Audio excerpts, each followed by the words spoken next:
सबसे ज्यादा महकल चमार पूरे दुनिया में।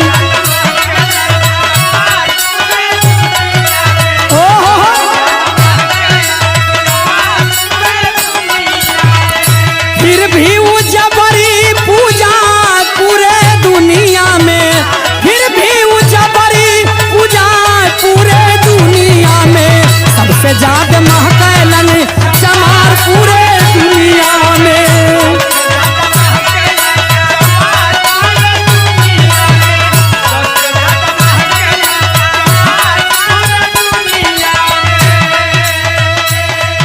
दुर्विजय बाबू सवाल कैला है, ई गीत बतावत बा कि सबसे ज्यादा महकल है चमार पूरे दुनिया में, अब फिर भी वो जबरी पूजा पूरे दुनिया में।